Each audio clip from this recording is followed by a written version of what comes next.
Now let's start debenture part 2. And in this part we are going to see the debenture trust deed के provisions और साथ में debenture trustee section 71. सबसे पहले हम देखेंगे डिबेंचर ट्रस्ट डीड का मतलब क्या होता है, then advantages of trust deed, then inspection of trust deed. After that debenture trustees का अपॉइंटमेंट कैसे होगा, what will be the disqualification for debenture trustee, duties and functions of debenture trustee, and finally the liability of debenture trustee. अब बात करते हैं debenture trust deed की. Through debenture trustee trustee is appointed, यानी trustee को जो appoint किया जाता है वो डिबेंचर ट्रस्ट डीड के थ्रू फॉर्मली किया जाता है. और साथ ही साथ property of the company are mortgage और charge in favour of trustee, trustee के फेवर में वो प्रॉपर्टीज सारी चार्ज की जाती है to secure the issue of debentures. साथ ही साथ debenture trustee also defines the rights of debenture holders and the company. तो कंपनी के क्या राइट्स होंगे और डिबेंचर होल्डर्स के क्या राइट होंगे, ये भी डिफाइंड होते हैं, वेल डिफाइंड होते हैं डिबेंचर ट्रस्ट डीड में. यहाँ पे आपको ये बात याद रखनी है, trustee just acts as an watch dog to safeguard the interest of debenture holders of the company. अब बात करते हैं advantages of trust deed. Advantages क्या है ट्रस्ट डीड के, तो इसमें 4 पॉइंट्स आपको लिखने हैं. सबसे पहला पॉइंट है the trustee holds the title deeds of the mortgage property. तो जो भी प्रॉपर्टी चार्ज होती है कंपनी के एसेट्स पे, जो चार्ज क्रिएट किया जाता है, उसका टाइटल डीड ट्रस्टी के फेवर में होता है, उसी के पास रहता है. ऐसा करने से it prevents the company from misusing the title deed.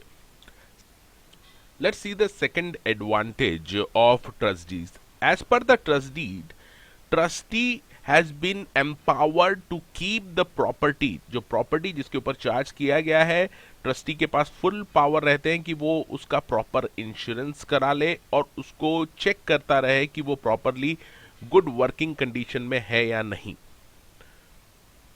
तीसरा जो एडवांटेज है वो फ्लेक्सिबल एडवांटेज है कंपनी के लिए भी. कंपनी अगर चाहे तो without jeopardising the interest of debenture holder, यानी डिबेंचर होल्डर के इंटरेस्ट को नुकसान पहुंचाए बिना, with the consent of debenture trustee, company वो जो प्रॉपर्टी चार्ज प्रॉपर्टी को सेल कर सकती है, एक्सचेंज कर सकती है, लीज पे भी दे सकती है.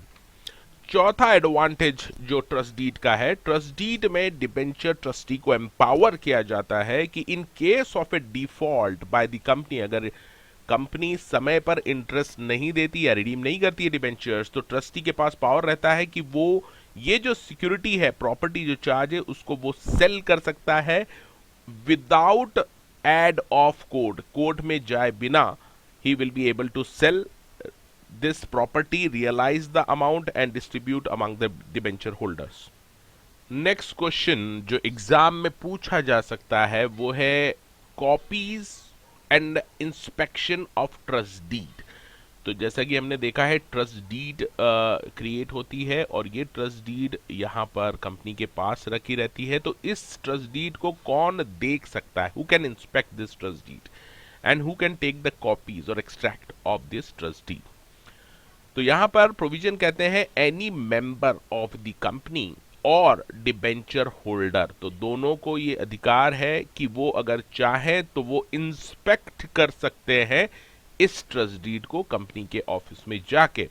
साथ ही साथ वो एक्सट्रैक्ट भी ले सकते हैं during the business hours, not less than 2 hours every working day without any fees. इसका मतलब कंपनी की ये रिस्पॉन्सिबिलिटी है कि ये जो ट्रस्ट डीड है, it should make it available for members and debenture holder minimum 2 hours. हर वर्किंग डे के मिनिमम 2 आवर्स ये कॉपीज और इंस्पेक्शन के लिए अवेलेबल होनी चाहिए to debenture holders and members.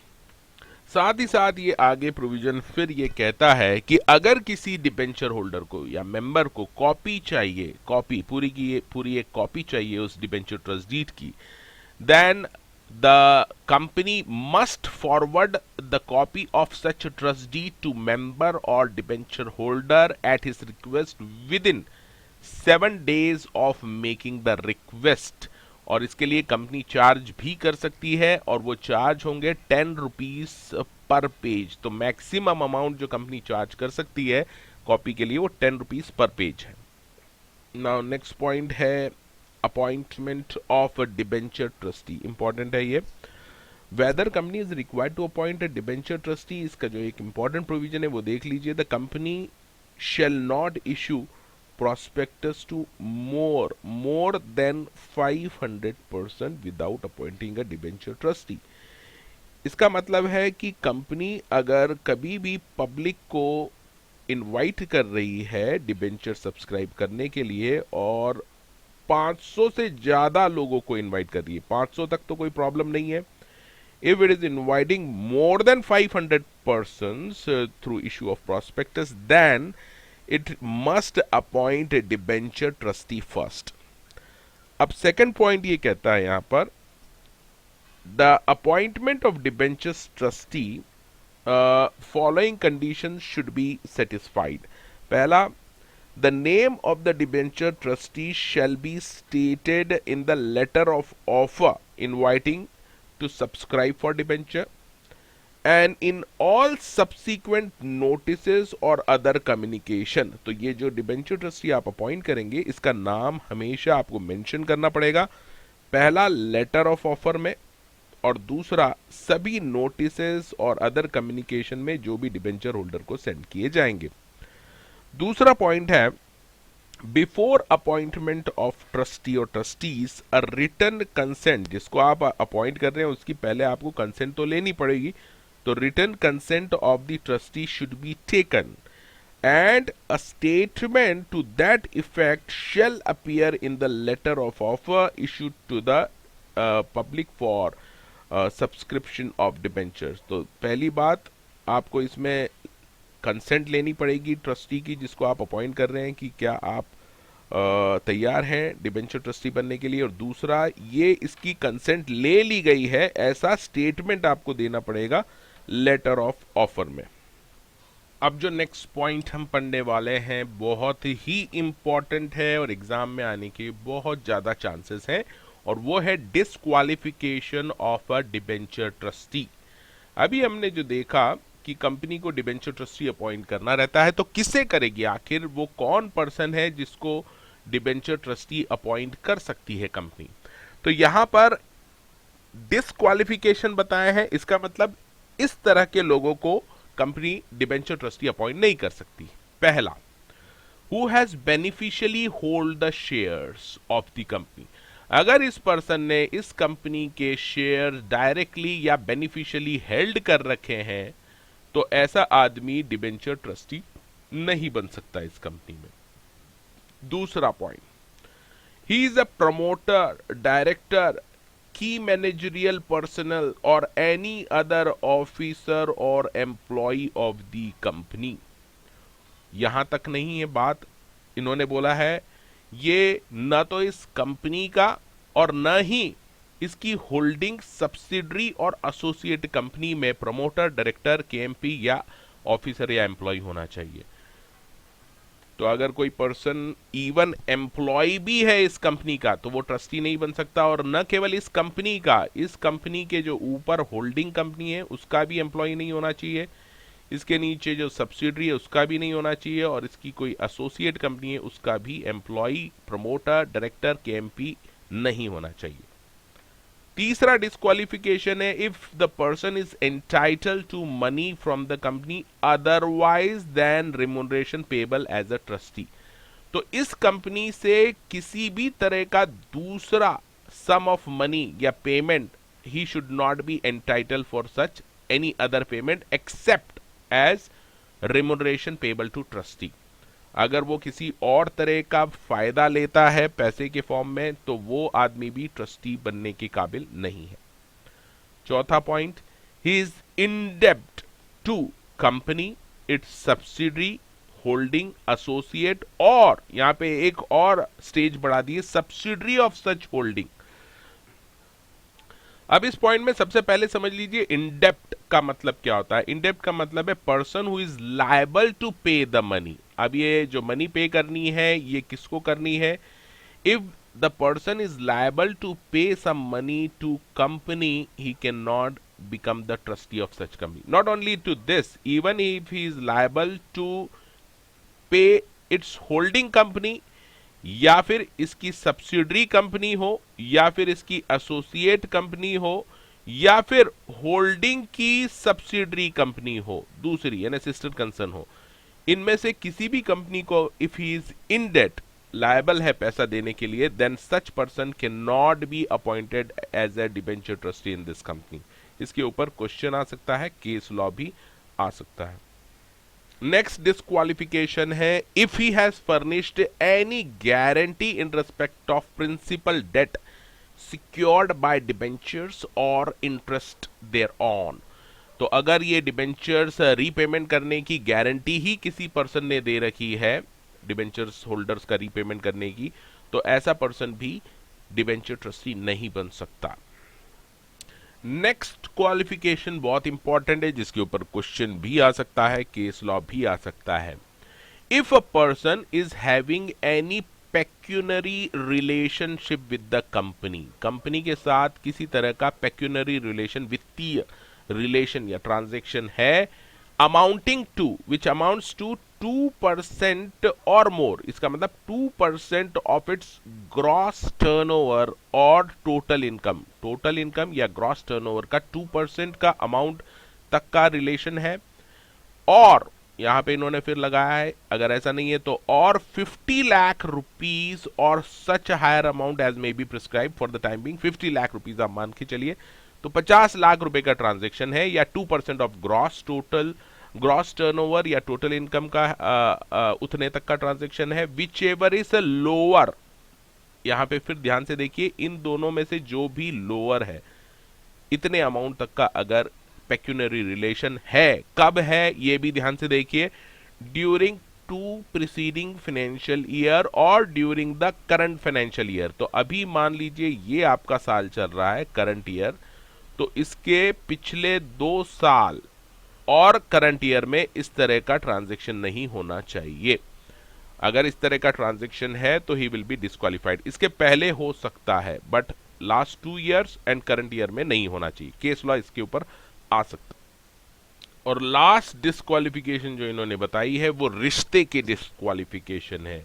इसका मतलब the person should not be relative of the promoter of the company or any person who is in employment as a director or KMP, यानी director का relative नहीं होना चाहिए जो employment में है कंपनी के, या की मैनेजरियल पर्सन का भी रिलेटिव नहीं होना चाहिए।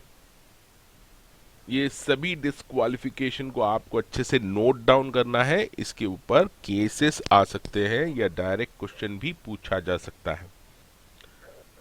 अब जो नेक्स्ट पॉइंट है वो है duties and functions of debenture trustee. ये दिखने में बड़ा है, लेकिन एक जनरल टाइप का क्वेश्चन आ सकता है, जनरल है, स्पेसिफिक नहीं है, जैसा डिस्क्वालिफिकेशन जैसा है।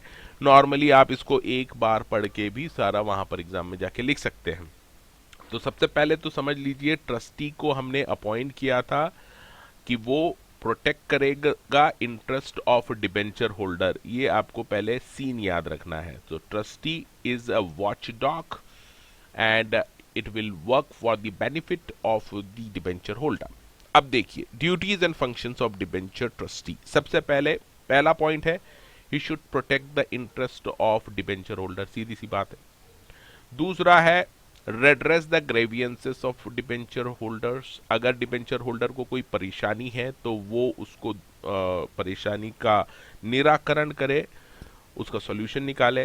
To satisfy himself that the letter of offer does not contain any matter which is inconsistent with the terms of the issue और covenant in the trust deed are not prejudicial to the interest of the debenture holder। Company कोई भी नया issue लाएगी तो debenture trustee की duty है कि वो चेक करे वो सारे नए इश्यूज को, कहीं वो डिबेंचर होल्डर्स के इंटरेस्ट से कॉम्प्रोमाइज तो नहीं कर रही है, इस तरह से उसको वो सारे चेक करने पड़ेंगे। To call the periodical status और performance report of the company, और बोर्ड ऑफ डायरेक्टर से वो डिमांड कर सकता है periodical status and performance report. इसके बाद he will communicate the default, अगर कंपनी कोई डिफॉल्ट करती है तो he should promptly inform about the default to debenture holders, और साथ ही साथ उसने क्या एक्शन ली है इस डिफॉल्ट के लिए वो भी कम्युनिकेट करेगा डिबेंचर होल्डर्स को। To appoint a nominee director in the event of, ये बहुत ही इंपॉर्टेंट फंक्शन है, ड्यूटी है, कि अगर कंपनी कोई डिफॉल्ट करती है इस तरह के, हम देखेंगे अभी, तो ऐसे केस में इसको एम्पावर किया गया है कि he can appoint the nominee director on the board. So when a trustee can appoint nominee director on the board in the event of first two consecutive default in the payment of interest to the debenture holder, दो default, लगातार दो default हो गए हैं interest payment में debenture holder के, तो nominee director appoint किया जा सकता है ट्रस्टी के द्वारा। Default in creation of a security, security create करनी थी लेकिन वो सिक्योरिटी क्रिएट नहीं की है तो भी नॉमिनी डायरेक्टर अपॉइंट कर सकता है trustee. And if there is a default in the redemption, due date पे अगर रिडेम्पशन नहीं हुआ है तो ऐसे केस में भी नॉमिनी डायरेक्टर अपॉइंट कर सकता है डिबेंचर ट्रस्टी। नेक्स्ट पॉइंट है, he should ensure that the company does not commit any breach of terms of the issue of debentures or covenant, जो भी टर्म्स ऑफ इशू है debentures की उसका कोई भी वो डिफॉल्ट नहीं करे कंपनी, इसका वो ध्यान रखेगा। इसी तरह से जो कंडीशंस थी उनका भी कोई डिफॉल्ट नहीं होना चाहिए, ये ट्रस्टी चेक करता रहेगा। नेक्स्ट पॉइंट है, apart from creation of security, the trustee will also make sure that debenture redemption reserve is created by the company as per the legal requirement. Another point is that he should ensure that asset of the company जिसके ऊपर charge create किया है are sufficient to discharge the interest and due amount on the debentures and are always free from any other encumbrance except those which are specifically agreed by the debenture holder।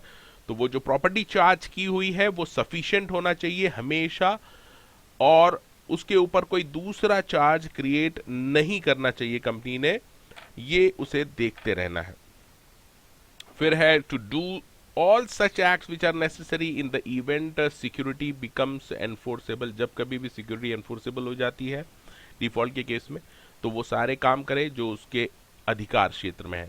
To call for the report on utilization of fund raised by the issue of debentures, तो debentures से जो पैसा आया company को उसने उसका इस्तेमाल कैसा किया है उसकी रिपोर्ट ले सकता है trustee. To take the step convene a meeting of the holders of debentures as and when such meeting is required, तो जो भी रिक्वायरमेंट है मीटिंग की उसको कंप्लाई करने के लिए ये ट्रस्टी कॉल कर सकता है डिबेंचर होल्डर्स की मीटिंग समय समय पर।